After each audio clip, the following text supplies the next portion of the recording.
দুর্বিষহ অবস্থা সহ্য করতে না পেরে দুনিয়া ছেড়ে চলে গেলেন। কি সেই মানে মিউজিক একটা করে দিলে বেদের মেয়ে জ্যোৎস্না ছবির মতো বিশাল করুণ দৃশ্য দেখা যাইত, বানায় দিলেন।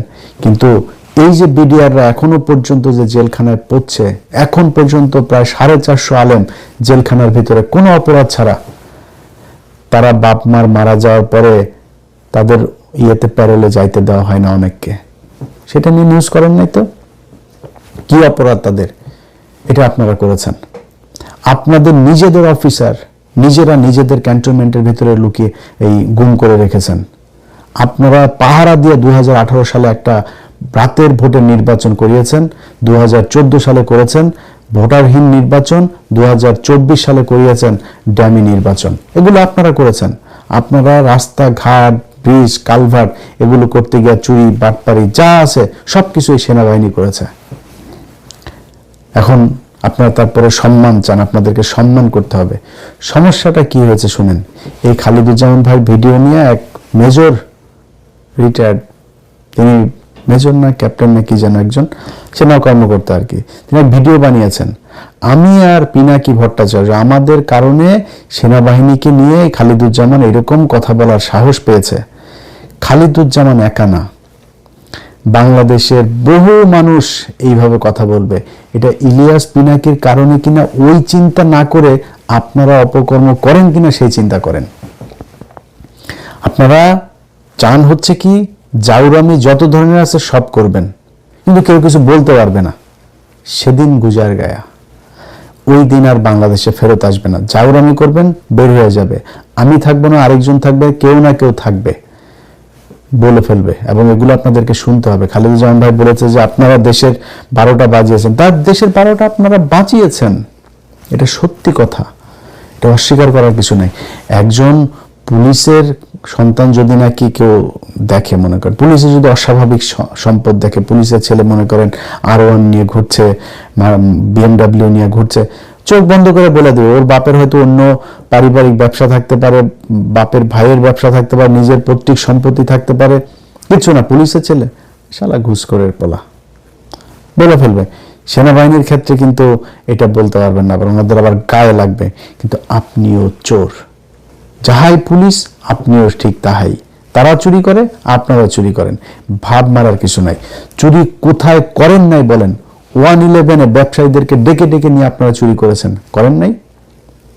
আপনারা এই যে কি বলে এই ওই যে কন্ট্রাক্টরি করেন, যে এই যে কন্ট্রাক্টরি টাকা পয়সা যেগুলো কিনা করেন আপনারা, এটার হিসাব পুরোপুরি হিসাব দিতে পারবেন আপনারা? পারবেন না। সেখানে যারা যারা আছেন কি পরিমাণে টাকা পয়সা মালিক হয়েছেন এটা আপনারা নিজেরাই জানেন। তারপরে বাংলাদেশের বিভিন্ন জায়গায় মানে ওনারা তো সৎ মানুষ, ওনারা কোনো আকাম কুকাম করেন না, এই জন্য ওনাদেরকে বাংলাদেশের বিভিন্ন জায়গায় মন্ত্রণালয়, কর্পোরেশন, অধিদপ্তর, পরিদপ্তর সব জায়গার উপরের চেয়ারটা ওনাদের। ওনারা ওটা ডিজি নাই চেয়ারম্যান, কোনো না কোনো এক ইয়ের মধ্যে তারা প্রশাসক হয়ে তারপর বসে আছে। যত জাউরামি সবই সেনাবাহিনী করে। আপনি বাংলাদেশের যত জায়গায় যত শয়তানি, এই যে শোনেন না আপনারা ভূমিদস্যু, যত ভূমি আপনার আছে, এই আবাসন প্রকল্পগুলো আছে, সব জায়গার পেছনে হইল গিয়ে এরা হয় রিটায়ার্ড নাই আপনার সার্ভিং অফিসার, তারা আসেই আত্মীয় স্বজন দিয়া, শালা দিয়া, সুমন্দি দিয়া, ভাই দিয়া, মা দিয়া, কোনো না কোনো কিছু দিয়া, কারণে ওইখানে রেখে দিচ্ছে, বউরে দিয়া এগুলো করে রাখছে। জাউরামের যত কিছু আছে, তারপরে ওনাদের নিয়ে কিছু বলা যাবে না। ভাই আপনাদেরকে আমি বলি, আপনারা মনে করেন নিজেদেরকে যে সম্মানিত জায়গায় রাখবেন, আচ্ছা আপনাদেরকে দেওয়া হয়েছে এরকম কয়েকটা জায়গার নাম আমি বলি আপনাদের। কোন জায়গায় আপনারা ঠিক করতে পেরেছেন? আপনারা তো মানে আলাদা শ্রেণী, সবসময় একটা ক্লাস্টার, একটা ফর্মে থাকতে চান, তো কাজ তো করতে হবে, তাই না? আপনারা যে মানে নিজের আলাদা কিছু করেছেন এটা তো আপনাকে বুঝাইতে হবে। আপনি ঢাকা বিশ্ববিদ্যালয়, ঢাকা মেডিকেল কলেজের কি পরিচালক, একজন ব্রিগেডিয়ার হয়। ওষুধ প্রশাসন অধিদপ্তরের একজন ডিজি কি, একজন ব্রিগেডিয়ার হয়। ওই ডেস্কোর একজন কি, একজন ব্রিগেডিয়ার। ওই ডেসায় একজন আছে, ওই পেট্রোলিয়াম ইয়েতে আছে, ওই তিতাসে আছে, বিভিন্ন জায়গায় প্রথম পদটা তাদের। সিটি কর্পোরেশনের মতো চুরির জায়গাতেও ওনারা প্রশাসক বসায় রেখেছেন। বিডিআর এমন কোন বর্ডারের কোন সীমান্ত, বিডিআর ভাই আমার অনেক পছন্দ করে, তারপরে সত্যি কথা ভাই, এমন কোন সীমান্তের কোন জায়গা আছে যেখান দিয়ে কিনা মাদক চোরাচালান হয় না? এমন সীমান্তের একটা জায়গা আছে, একটা সীমান্ত আছে যেখান দিয়ে মানব পাচার হয় না, গরু পাচার হয় না, পোশাক পাচার হয় না, চিনি পাচার হয় না, লবণ পাচার হয় না? এমন জায়গা আছে? বিশেষ করে মাদক দেশ ধ্বংস করে দিচ্ছে। তো সেই বিডিআর এর উপরে কারা? ওনারা। বিডিআর এর অফিসার বিডিআর হইতে পারবে না, ওনারা অফিসার হবেন। অফিসারে ওনারা বাল ফালিয়ে ফেলবেন। ওনারা বিডিআর কে বিশাল সৎ এক হিসাবে, সংস্থা হিসাবে তৈরি করেছেন। ওনাদের থাকতেই হবে সেখানে।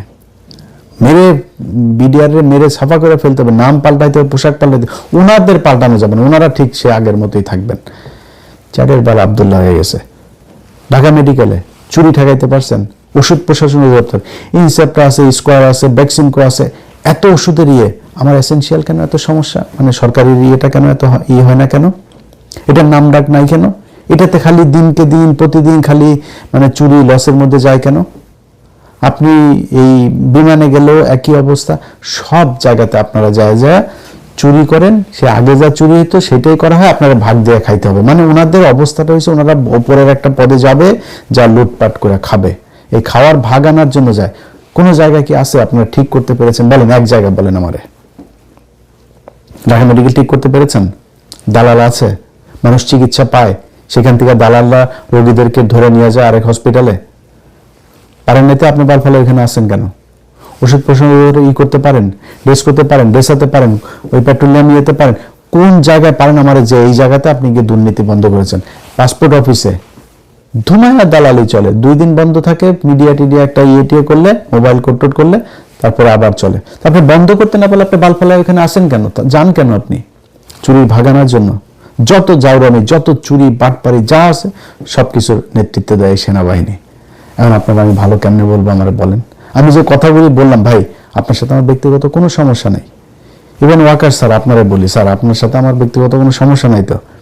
আপনার লোকেদের সাথে কথা হয়েছে, আপনার কাছে কি চাইছি? আমি বলছি যে বিডিআর এর লোককে ছাড়িয়ে দিতে হবে, আলেমদের সন্ত্রাস বিরুদ্ধে। গতকালকে একটা ভিডিও আপনারা নিশ্চয়ই সবাই দেখেছেন, সেনাবাহিনীর কোনো একজন অফিসার কিংবা সৈনিক কোনো একজনের সাথে ঢাকা 17 আসনের যিনি দাঁড়িপাল্লার প্রার্থী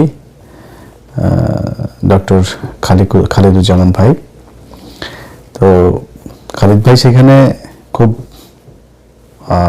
আক্রমণাত্মক কথাবার্তা বলেছেন। আমরা সেখান থেকেই শুরুটা দেখেছি। এর পেছনে কি হয়েছে না হয়েছে আমরা কিছু জানি না। আমি খালিদ ভাইয়ের সাথে আমার ব্যক্তিগতভাবে দেখা হয়েছে, কথা হয়েছে। আমার কাছে যেটা মনে হয়েছে যে এই লোকটাকে চাইলেও খেপানো খুব কঠিন, এরকম টাইপের খুব ঠান্ডা মেজাজের একজন মানুষ। তিনি হঠাৎ করে সেনাবাহিনীর মানে একটা গেটে যায় তিনি এত ক্ষেপে যাবেন, এটা আমি বাই করি নাই।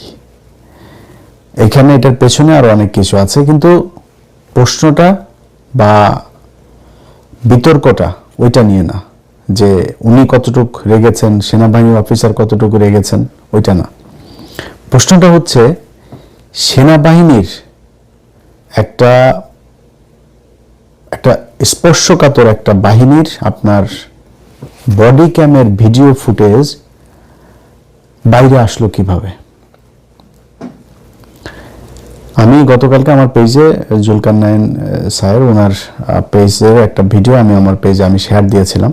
আমি জানি না এটা প্রথমে কে করেছেন, প্রথমে কে আপলোড দিয়েছেন আমি জানি না, মানে কাকে প্রথমে দিয়েছে। এটা যদি সেনাবাহিনী মনে করে দেশের স্বার্থে বা কোনো কারণে এটা প্রকাশ করা দরকার, প্রচার করা দরকার, সেক্ষেত্রে সেনাবাহিনীর উচিত ছিল আইএসপিআর থেকে এটা করা, মিডিয়াকে ডেকে তাদেরকে দিয়ে দেওয়া, অথবা সেনাবাহিনীর নিজস্ব ফেসবুক পেজ আছে, ইউটিউব চ্যানেল আছে, সেইখানে এটা আপলোড দেয়া। সেটা না করে তাদের নিশ্চয়ই তারা প্রথমে এটা যার কাছে এসছে সে তাদের কচু ক্ষেতের ভাতাপ্রাপ্ত, তো এই কচু ক্ষেতের ভাতাপ্রাপ্ত মুক্তিযোদ্ধা যারা আছেন তাদেরকে তারা দিয়েছেন। এই জিনিসটা একটা খুব রহস্যজনক এবং খুবই লজ্জাস্কর একটা বিষয় যে সেনাবাহিনী এখনো পর্যন্ত সেই নোংরা রাজনীতি, শয়তানি এখন পর্যন্ত তাদের মাথার ভেতরে আছে। এই কারণে আমি আজকে মনে করলাম, তারপরে আরো কিছু বিষয় আছে যে বিষয়গুলো এখনো বলার সময় আসেনি। আমি বিভিন্ন মাধ্যমে শুনছি, আমাকে গত 3-4 দিন আগে একজন ঢাকারই একজন ক্যান্ডিডেট ফোন করে বললেন যে তিনার যারা কর্মী আছেন এইসব কর্মীদেরকে একটা বিশেষ সেনাবাহিনীর একটা শাখা থেকে, আপনার সেনাবাহিনী নিয়ন্ত্রিত একটা গোয়েন্দা সংস্থা, সেইটা থেকে আপনার নাম চেয়েছে, তাদের নাম সংগ্রহ করছে। তো কেন নাম সংগ্রহ করছে আমরা জানি না। যদি এরকম কিছু থাকে যে বিশেষ হবে, অভিযান হবে, সেই অভিযানে আমি কিন্তু কোনো রাজনৈতিক দলের নাম বলি নাই, কোনো একটা রাজনৈতিক দলকে তারা মাঠে যাতে তারা কাজ করতে না পারে এই জন্য তাদের লোকজনকে ধরপাকড় হবে বা কোনো দলকে সুবিধা দেবেন। গত 1.5 বছরে চিহ্নিত কারা কারা চাঁদাবাজি করেছে, কারা সন্ত্রাসী কার্যকলাপ করছে, এখনো করছে, তারা চিহ্নিত, তাদেরকে ধরেন।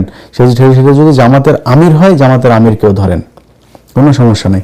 যদি বিএনপির বিশাল বড় নেতা হয় তারও ধরেন, ওইটা ঠিক আছে। কিন্তু বিশেষ কোনো উদ্দেশ্যে আমি গতকালকের এই ভিডিওটার পিছনে অনেক বড় ধরনের একটা কনস্পাইরেসি আপনার লক্ষ্য করছি।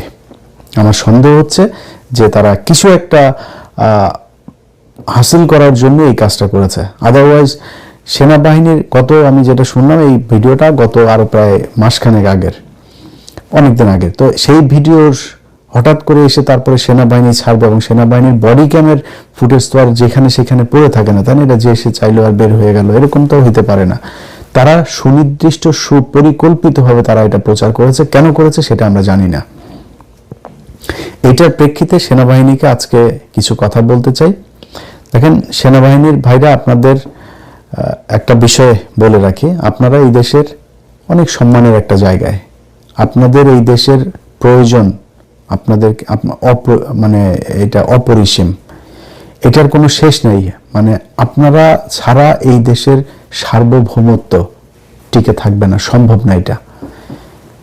আপনারা আপনাদের জাউরামির কারণেই গেল 15 বছর এই দেশের সার্বভৌমত্ব ছিল না। আপনি নিজের সম্মান চাবেন আর শয়তানি করবেন, দুইটা একসাথে আপনি পাবেন না। হ্যাঁ, এটা আপনারা অনেক আগে থেকেই করেছেন। 1/11 থেকে আপনারা জাউরামি শুরু করেছেন। 1/11-এ আপনাদের সেনাবাহিনীর যেসব অফিসারদের সন্তানদেরকে বলতে চাই, বাবা তোমাদের বাবা যদি নাকি তোমার বাবার যে বেতন, সেই বেতনের চাইতে যদি বেশি সম্পত্তি তোমার ঘরে থেকে থাকে, তাহলে বুঝবা তোমার বাবা চুরি করেছে। যারা 1/11-এর ব্যবসায়ীদেরকে ডেকে ডেকে নিয়ে তারপরে তাদের কাছ থেকে চাঁদাবাজি করেছে, এত ভাব মারার কিছু নাই। আপনারা গত 15 বছরে আপনাদের সেনাবাহিনীর অফিসারদের বউ, আপনার সেনাবাহিনীর অফিসার মেয়ে, মা, সন্তান, তাদেরকে ধর্ষণ করিয়েছেন ইন্ডিয়ান গোয়েন্দা সংস্থার লোকজনকে দিয়ে। কোথায়? এই পিলখানায়। শুধু আপনি ধর্ষণ করাই শেষ না, আপনি ধর্ষণ করানোর পরে যেই সেনাবাহিনীর অফিসাররা এটার বিচার করতে চেয়েছে, তাদেরকে আপনারা গুম করেছেন, তাদেরকে গ্রেনেড হামলা মামলায় আসামি করেছেন, জোর করে চাকরিচ্যুত করেছেন, নির্যাতন করেছেন, দেশ ত্যাগে বাধ্য করেছেন। এটা আপনারা করেছেন, বিচারটা করতে দেন নাই। এরপরে কি করেছেন? সেই বিচারের পুরো অপরাধের দায় বিডিআরের উপরে চাপায় বিডিআরের নিরীহ মানুষগুলোর উপরে নির্মম নির্যাতন চালিয়েছেন। এটা সভ্য কোনো সমাজে, নিকট অতীতের কোনো পৃথিবীতে আজ পর্যন্ত এটা ঘটে নাই। মানুষকে জিজ্ঞাসাবাদের নামে 30 দিন 40 দিন আপনারা আটকে রেখে তাদেরকে নির্যাতন করে হত্যা করেছেন। জেলখানায় যে বিডিআর সদস্যরা গিয়েছে, যারা বের হয়েছে, তাদের অনেকের আমাকে ভিডিও কল করে দেখিয়েছে এই কোমরের মধ্যে, এই রানের মধ্যে ড্রিল মেশিন এই দিক দিয়ে ঢুকিয়েছেন, ওই দিক দিয়ে ড্রিল মেশিন বের করেছেন। সেই দাগ, সেই ক্ষত নিয়ে তারা এখনো পর্যন্ত অনেকে জেলখানায় আছে।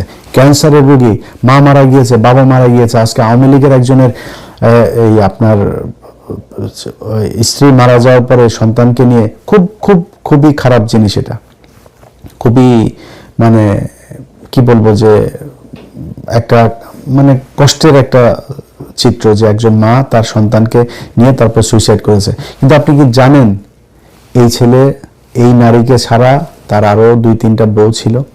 এই নারীর কাছে সে আসতো না, এই নারীর সাথে তার সম্পর্ক এমনিতেই ছিল না, তার পরিবারের লোকজন ওই মেয়েকে করত, নির্যাতন করত। সেই নারী মারা গিয়েছে এই পারিবারিক সমস্যার কারণে।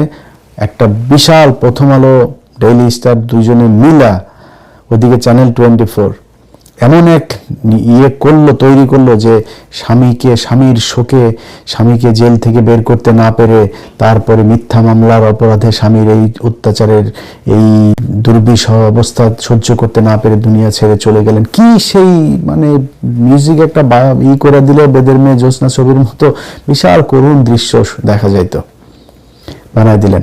কিন্তু এই যে বিডিআররা এখনো পর্যন্ত যে জেলখানায় পড়ছে, এখন পর্যন্ত প্রায় 450 আলেম জেলখানার ভিতরে কোনো অপরাধ ছাড়া, তারা বাপ মার মারা যাওয়ার পরে তাদের প্যারোলে যাইতে দেওয়া হয় না অনেককে। সেটা নিয়ে নিউজ করেন নাই তো? কি অপরাধ তাদের? এটা আপনারা করেছেন। আপনাদের নিজেদের অফিসার নিজেরা নিজেদের ক্যান্টনমেন্টের ভিতরে লুকিয়ে গুম করে রেখেছেন। আপনারা পাহারা দিয়ে 2018 সালে একটা রাতের ভোটের নির্বাচন করিয়েছেন, 2014 সালে করেছেন ভোটারহীন নির্বাচন, 2024 সালে করিয়েছেন ড্যামি নির্বাচন। এগুলো আপনারা করেছেন। আপনারা রাস্তাঘাট, ব্রিজ, কালভার্ট এগুলো করতে গিয়ে চুরি, বাটপারি যা আছে সবকিছু সেনাবাহিনী করেছে। এখন আপনারা তারপরে সম্মান চান, আপনাদেরকে সম্মান করতে হবে। সমস্যাটা কি হয়েছে শুনেন। এই খালিদুজ্জামান ভাই ভিডিও নিয়ে এক মেজর, রিটায়ার্ড, তিনি মেজর না ক্যাপ্টেন না কি যেন একজন সেনা কর্মকর্তা আর কি, তিনি ভিডিও বানিয়েছেন। আমি আর পিনাকি ভট্টাচার্য আমাদের কারণে সেনাবাহিনীকে নিয়ে খালিদুজ্জামান এরকম কথা বলার সাহস পেয়েছে। খালিদুজ্জামান একা না, বাংলাদেশের বহু মানুষ এইভাবে কথা বলবে। এটা ইলিয়াস পিনাকির কারণে কিনা ওই চিন্তা না করে আপনারা অপকর্ম করেন কিনা সেই চিন্তা করেন। আপনারা চান হচ্ছে কি জাউরামি যত ধরনের আছে সব করবেন, কিন্তু কেউ কিছু বলতে পারবে না। সেদিন গুজার গায়া, ওই দিন আর বাংলাদেশে ফেরত আসবে না। জাউরামি করবেন, বের হয়ে যাবে। আমি থাকবো না, আরেকজন থাকবে, কেউ না কেউ থাকবে, বলে ফেলবে। এবং এগুলো আপনাদেরকে শুনতে হবে। খালিদুজ্জামান ভাই বলেছে যে আপনারা দেশের 12টা বাজিয়েছেন। তার দেশের 12টা আপনারা বাঁচিয়েছেন, এটা সত্যি কথা, এটা অস্বীকার করার কিছু নাই। একজন পুলিশের সন্তান যদি নাকি কেউ দেখে, মনে করেন পুলিশে যদি অস্বাভাবিক সম্পদ দেখে, পুলিশের ছেলে মনে করেন R1 নিয়ে ঘুরছে, BMW নিয়ে ঘুরছে, চোখ বন্ধ করে বলে দেবে ওর বাপের হয়তো অন্য পারিবারিক ব্যবসা থাকতে পারে, বাপের ভাইয়ের ব্যবসা থাকতে পারে, নিজের পৈতৃক সম্পত্তি থাকতে পারে, কিছু না, পুলিশের ছেলে শালা ঘুষখোরের পোলা, বলে ফেলবে। সেনাবাহিনীর ক্ষেত্রে কিন্তু এটা বলতে পারবেন না, কারণ ওনাদের আবার গায়ে লাগবে। কিন্তু আপনিও চোর, যাহাই পুলিশ আপনিও ঠিক তাহাই। তারা চুরি করে, আপনারা চুরি করেন, ভাব মারার কিছু নাই। চুরি কোথায় করেন নাই বলেন? 111-এ ব্যবসায়ীদেরকে ডেকে ডেকে নিয়ে আপনারা চুরি করেছেন, করেন নাই? আপনারা এই যে কি বলে ওই যে কন্ট্রাক্টরি করেন, যে এই যে কন্ট্রাক্টরি টাকা পয়সা যেগুলো কিনা করেন আপনারা, এটার হিসাব পুরোপুরি হিসাব দিতে পারবেন আপনারা? পারবেন না। সেখানে যারা যারা আছেন কি পরিমাণে টাকা পয়সা মালিক হয়েছেন এটা আপনারা নিজেরাই জানেন। তারপরে বাংলাদেশের বিভিন্ন জায়গায় মানে ওনারা তো সৎ মানুষ, ওনারা কোনো আকাম কুকাম করেন না, এই জন্য ওনাদেরকে বাংলাদেশের বিভিন্ন জায়গায় মন্ত্রণালয়, কর্পোরেশন, অধিদপ্তর, পরিদপ্তর সব জায়গার উপরের চেয়ারটা ওনাদের। ওনারা ওটা ডিজি নাই চেয়ারম্যান, কোনো না কোনো এক ইয়ের মধ্যে তারা প্রশাসক হয়ে তারপর বসে আছে। যত জাউরামি সবাই সেনাবাহিনী করে। আপনি বাংলাদেশের যত জায়গায় যত শয়তানি, এই যে শোনেন না আপনারা ভূমিদস্যু, যত ভূমি আপনার আছে, এই আবাসন প্রকল্পগুলো আছে, সব জায়গার পেছনে হইল গিয়ে এরা হয় রিটায়ার্ড নাই আপনার সার্ভিং অফিসার, তারা আসেই আত্মীয় স্বজন দিয়া, শালা দিয়া, সুমন্দি দিয়া, ভাই দিয়া, মা দিয়া, কোনো না কোনো কিছু দিয়া, কারণে ওইখানে রেখে দিচ্ছে, বউরে দিয়া এগুলো করে রাখছে। জাউরামের যত কিছু আছে, তারপরে ওনাদের নিয়ে কিছু বলা যাবে না। ভাই আপনাদেরকে আমি বলি, আপনারা মনে করেন নিজেদেরকে যে সম্মানিত জায়গায় রাখবেন, আচ্ছা আপনাদেরকে দেওয়া হয়েছে এরকম কয়েকটা জায়গার নাম আমি বলি আপনাদের। কোন জায়গায় আপনারা ঠিক করতে পেরেছেন? আপনারা তো মানে আলাদা শ্রেণী, সবসময় একটা ক্লাস্টার একটা ফর্মে থাকতে চান, তো কাজ তো করতে হবে, তাই না? আপনারা যে মানে নিজের আলাদা কিছু করেছেন এটা তো আপনাকে বুঝাইতে হবে। আপনি ঢাকা বিশ্ববিদ্যালয়, ঢাকা মেডিকেল কলেজের কি পরিচালক, একজন ব্রিগেডিয়ার হয়। ওষুধ প্রশাসন অধিদপ্তরের একজন ডিজি কি, একজন ব্রিগেডিয়ার হয়। ওই ডেস্কোর একজন কি, একজন ব্রিগেডিয়ার। ওই ডেসায় একজন আছে, ওই পেট্রোলিয়াম ইয়েতে আছে, ওই তিতাসে আছে, বিভিন্ন জায়গায় প্রথম পদটা তাদের। সিটি কর্পোরেশনের মতো চুরির জায়গাতেও ওনারা প্রশাসক বসায় রেখেছেন। বিডিআর, এমন কোন বর্ডারের কোন সীমান্ত, বিডিআরের ভাইরা আমার অনেক পছন্দ করে, তারপরে সত্যি কথা ভাই, এমন কোন সীমান্তের কোন জায়গা আছে যেখান দিয়ে কিনা মাদক চোরাচালান হয় না? এমন সীমান্তের একটা জায়গা আছে, একটা সীমান্ত আছে যেখান দিয়ে মানব পাচার হয় না, গরু পাচার হয় না, পোশাক পাচার হয় না, চিনি পাচার হয় না, লবণ পাচার হয় না? এমন জায়গা আছে? বিশেষ করে মাদক দেশ ধ্বংস করে দিচ্ছে। তো সেই বিডিআর এর উপরে কারা? ওনারা। বিডিআর এর অফিসার বিডিআর হইতে পারবে না, ওনারা অফিসার হবেন। অফিসারে ওনারা বাল ফালিয়ে ফেলবেন। ওনারা বিডিআর কে বিশাল সৎ এক ইয়ে হিসাবে, সংস্থা হিসাবে তৈরি করেছেন। ওনাদের থাকতেই হবে সেখানে। মেরে বিডিআর মেরে সাফা করে ফেলতে হবে, নাম পাল্টাইতে হবে, পোশাক পাল্টাইতে হবে, ওনাদের পাল্টানো যাবে না। ওনারা ঠিক সে আগের মতোই থাকবেন। চারের বাল আব্দুল্লাহ হয়ে গেছে। ঢাকা মেডিকেলে চুরি ঠেকাইতে পারছেন? ওষুধ প্রশাসন অধিদপ্তর, ইনসেপ্টা আছে, স্কোয়ার আছে, ভ্যাকসিনকো আছে, এত ওষুধের ইয়ে। আমার এসেনশিয়াল কেন এত সমস্যা? মানে সরকারি ইয়েটা কেন এত ইয়ে হয় না কেন? এটার নাম ডাক নাই কেন? এটাতে খালি দিনকে দিন প্রতিদিন খালি মানে চুরি লসের মধ্যে যায় কেন? আপনি এই বিমানে গেলেও একই অবস্থা। সব জায়গাতে আপনারা যায় চুরি করেন, সে আগে যা চুরি হতো সেটাই করা হয়, আপনারা ভাগ দিয়ে খাইতে হবে। মানে ওনাদের অবস্থাটা হয়েছে, ওনারা ওপরের একটা পদে যাবে, যা লুটপাট করে খাবে, এই খাওয়ার ভাগ আনার জন্য যায়। কোন জায়গায় কি আছে আপনারা ঠিক করতে পেরেছেন? বলেন, এক জায়গা বলেন আমারে। ঢাকা মেডিকেল ঠিক করতে পেরেছেন? দালাল আছে, মানুষ চিকিৎসা পায়, সেখান থেকে দালালরা রোগীদেরকে ধরে নিয়ে যায় আরেক হসপিটালে। পারেন না তো আপনি বাল ফলে এখানে আসেন কেন? ওষুধ প্রশাসন ই করতে পারেন, ড্রেস করতে পারেন, ড্রেসাতে পারেন, ওই পেট্রোলিয়াম ইয়েতে পারেন, কোন জায়গায় পারেন আমার? যে এই জায়গাতে আপনি গিয়ে দুর্নীতি বন্ধ করেছেন। পাসপোর্ট অফিসে ধুমায়া দালালি চলে, 2 দিন বন্ধ থাকে, মিডিয়া টিডিয়া একটা ইয়ে করলে, মোবাইল কোড করলে, তারপরে আবার চলে। তারপরে বন্ধ করতে না পারলে আপনি বাল ফেলায় এখানে আসেন কেন? যান কেন আপনি? চুরি ভাগানোর জন্য। যত জাউরামি, যত চুরি বাটপারি যা আছে সবকিছুর নেতৃত্বে দেয় সেনাবাহিনী। এখন আপনারা আমি ভালো কেমনে বলবো আমার বলেন? আমি যে কথাগুলি বললাম ভাই, আপনার সাথে আমার ব্যক্তিগত কোনো সমস্যা নেই। ইভেন ওয়াকার স্যার, আপনারা বলি স্যার, আপনার সাথে আমার ব্যক্তিগত কোনো সমস্যা নাই তো?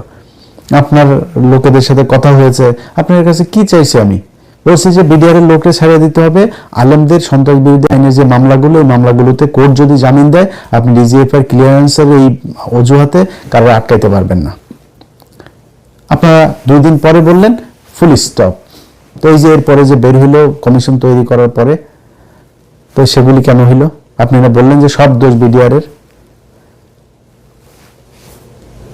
সারা দেশে সব জায়গায় যেখানে বলবেন সবখানে। সো ব্যক্তিগতভাবে আপনার সাথে আমার কোনো সমস্যা নেই।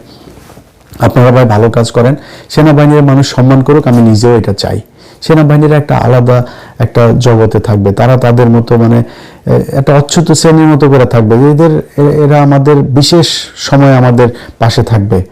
ঝড়, আমার বন্যা, ঘূর্ণি, আপনার ভূমিকম্প, যুদ্ধ, এইসব সময় সেনাবাহিনী মানুষের পাশে এসে ফেরেশতার মতো এসে আপনারা আমাদের পাশে দাঁড়াবেন। আপনাদেরকে সবচেয়ে বেশি বাজেট দেওয়া হবে, সবচেয়ে সুযোগ সুবিধা দেওয়া হবে, সব দেওয়া হবে, কোনো সমস্যা নাই। যেমনি আছেন ঢাকা শহরের অর্ধেক নিয়ে আসেন, আরো অর্ধেক পুরাটা নিয়ে আনেন, কোনো সমস্যা নেই। আপনাদের জন্য আরেকটা রাজধানী বানায় দেওয়া হবে ক্যান্টনমেন্ট নামে। থাকেন, দেশি নিরাপত্তাটা তো দেখবেন। আপনার কাজ হয়েছে কার মোবাইলের মধ্যে গুতায় কে কার সাথে প্রেম করে, কার সাথে কি করে, কে বিএনপির লোকের সাথে কথা বলে, বিএনপির লোক তারেক রহমানের সাথে কে বক্তব্য দিচ্ছে, এগুলো আপনাদের কাজ। ওই অমুক টেলিভিশনে কি নিউজ যাবে না ওগুলি। এবার তোর কাজ বাংলাদেশের ভিতরে, তুই থাকবি বাইরের দেশের থেকে আমার দেশকে আমি রক্ষা করছে। তোর বাল আছে, কিচ্ছু আছে তোর? তুই ইন্ডিয়া আজকে যদি আমার দেশে যদি 2টা ফাইটার বিমান পারে, তোর আকাশ নিরাপত্তার ব্যবস্থার কিছু আছে? কিছু করতে পারবি? তো তোর মতো বালের সেনাবাহিনী থেকে আমার লাভটা কি? কিছুই নাই। ওনারা ভাব ধরে থাকে বিশাল একটা বালগেডিয়ার, উনি মেজর জেনারেল, চ্যাটের বাল। তোর মতো চ্যাটের বাল বাংলাদেশের দরকার কি? কিছুই করতে পারে না। তারপরেও ভাই যতগুলি আপনাদের বিরুদ্ধে ভিডিও করি সব ভিডিওগুলোতে একটা কথা বলি, আপনারাই আমাদের স্বপ্ন, আপনাদেরকে সারা ভাই এই দেশ চলবে না। আপনাদের অপকর্মের কারণে এই কথাগুলি বলি। ভাই আপনার সেনা প্রধান, আপনার এক লেফটেন্যান্ট কর্নেল একটা নারীকে ধর্ষণ করেনি? আপনার শফি করেনি?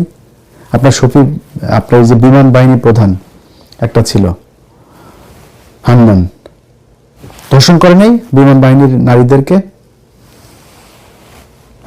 কি আপনার সেনাবাহিনীর কাছে যদি আপনার লোক যদি নিরাপদ না থাকে, আমি নিরাপত্তা আপনার কাছে কিভাবে চাবো? আপনি আমার নিরাপত্তা কিভাবে দিবেন? এইভাবেই দেশটা চলছে।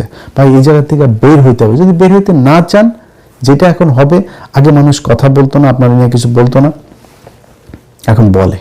আপনাকে শুনতে হবে, শোনার প্রস্তুতি নেওয়া তারপরে। আর যদি মনে করেন দেশটাকে ভালোবাসেন, আসলে সেনাবাহিনীটাকে ভালোবাসেন, সেনাবাহিনীর সম্মান ফিরিয়ে আনতে চান, তাহলে ভাই ওই যে 18 সালে যে শয়তানির পাহারা দিছিলেন না, ওইটা করা যাবে না। জেনুইন কাজ করতে হবে। নির্বাচনে কোনো ধরনের শয়তানি করার চিন্তা ভাবনা মাথার থেকে ছেড়ে ফেলতে হবে। আমি বাংলাদেশের পুলিশ প্রশাসন, সেনাবাহিনীর বাইরের সেনাবাহিনীর গোয়েন্দা সংস্থাটা বললে লাভ নাই, কারণ এখানে এই যে সেলিম আজাদ এটাতে বসায় রাখছে। জাউরামের যত জাউরামি আছে, ওয়াকার যেমন এক জাউরা, ওইটা আরেক জাউরা, সব জাউরাগুলির পাশে এনে তারপরে দাঁড় করিয়েছে। এই জাউরাগুলির দিয়ে যত জাউরামি আছে জাউরামির চেষ্টা করে। 9 ডিভিশনের আসাদুল ভাই, উনি আমি যতটুকু জানি একটু ভালো মানুষ, এর আশপাশে যা আছে, আর এর বাইরে এটার পাশে যে কটা আছে সব কটা বদমাশ, লুচ্চা, লাফাঙ্গার, দুর্নীতিবাজ, চোর, এগুলোর এনে বসিয়েছে। এগুলো বহুত জাউরামি করার চিন্তা ভাবনা করতে পারে।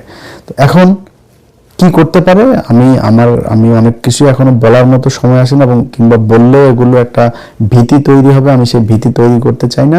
কিন্তু একটু সজাগ রাখার জন্য বলছে অন্য গোয়েন্দা সংস্থা, রাজনৈতিক দল, তাদেরকে। যেটা হইতে পারে, ধরেন 300 আসনের রেজাল্ট হইলো, এই 300 আসনের রেজাল্টের মধ্যে 200টার আসনের রেজাল্ট হয়ে গেল। এর মধ্যে দেখা গেল কোনো একটা দল 130টা আসন পেল, এক দল 70টা আসন পেল। তো যারা 70টা পেল তারা চিন্তা করলো যে 200 আসনের মধ্যে ওরা 130 পেয়ে গিয়েছে, তাহলে তো ওই 100-র মধ্যে ওরা 50 পাইলেই তো হয়ে গেল, মানে আর 20টা হইলেই তো হবে। সো তোরা তো এখানে 50টা বেশি পাবে। ওরা তখন একটা গ্যাঞ্জাম লাগাবে। এই গ্যাঞ্জামটা লাগাবে কারা? এই সেলিম আজাদ তার বাহিনী দিয়ে লাগাবে, আওয়ামী লীগের লোকজনের মাঠে নামাবে, নামায় তারপর নির্বাচনের দিন একটা বিশাল গ্যাঞ্জাম তৈরি করবে, দেশে একটা গৃহযুদ্ধ একটা ভাব শুরু হবে। তারপরে সেনাবাহিনী বাধ্য হয়ে বলবে যে আমাদের কিছু করার নেই, আমরা ক্ষমতা নিতে হবে। তারপরে নির্বাচন হবে না, কিছুই হবে না, তারা দেশ চালাবে, চালায় আস্তে আস্তে আবার ফের বা বাংলাদেশের মানুষ ভুলে যাবে সবকিছু। হ্যাঁ, আওয়ামী লীগের প্রতি আরেকটু সহনশীল করে তারপরে 2 বছর পরে ধরেন একটা নির্বাচন দিবে, তখন আওয়ামী লীগ সহ এসে জয়েন করবে। কোনো সমস্যা নেই, আওয়ামী লীগের ভয় পাওয়ার কিছু নেই। আমরা যতদিন জীবিত আছি, আওয়ামী লীগ এই দেশে নির্বাচন করবে, করে ক্ষমতায় আসতে পারবে, এটা নিয়ে আমরা টেনশনই করি না।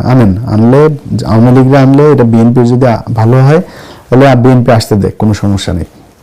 কিন্তু তারা এটা করবে, এটা করে তারপরে এই আওয়ামী লীগকে বাংলাদেশে আবার পুনর্বাসিত করার চেষ্টা করবে। আমার কাছে থাকা তথ্য এরকম একটা কিছু ঘটাইতে পারে। সো এই ব্যাপারে সবাই সাবধান থাকবেন। এত ইজি হবে না, পরিকল্পনা যদি কেউ নিয়েও থাকে, এই জিনিসটা এত ইজি হবে না। আমাকে গত 3-4 দিন আগে একজন এরকম, এই যেটা বললাম যে তার ক্যান্ডিডেট, তার ওই কর্মীদেরকে তালিকা নিয়ে তারপরে তারা করছে। আপনি তার কার তালিকা নিয়ে আপনি কি করবেন জানি না আমরা। তো এগুলি করে যদি নাকি কোনো বিশৃঙ্খলা, কোনো শয়তানি করার চিন্তা ভাবনা মাথায় থাকে, সেটা বাদ দিয়ে দেন। আবারও বলি ভাই, আপনারা সেনাবাহিনী আমাদের গর্বের জায়গায় আছেন। এই গর্বটা আমরা সারা জীবন করতে চাই। আপনাদেরকে বাংলাদেশের মানুষ 5 তারিখে যে সম্মানটা দিয়েছে, এই সম্মানের যোগ্য আপনারা না, আপনারা বহুত চাওরা। আপনারা তারা ওই 5 তারিখেও আপনারা গুলি করে মানুষ মেরেছেন, এই সেনাবাহিনী। আবার সেগুলো বিচার করতে চাই দেখা আপনারা তাদের সাব জেলে ওয়াইফাই, বাসার খাবার, বউয়ের সাথে আকাম কুকাম করার সুযোগ, গার্লফ্রেন্ডে পাঠান কিনা আল্লাহ জানে, সবই করতে দেন। এটারে জেল বলে? খুনি, চোর, গুমের সাথে জড়িত, তারা আপনি নিরাপত্তা দিয়ে রেখেছেন। আপনাদের এই জায়গা থেকে বেরিয়ে বা অপরাধ করবেন। ওই যে তনুকে মেরেছে আপনার সেনাবাহিনীর লোক,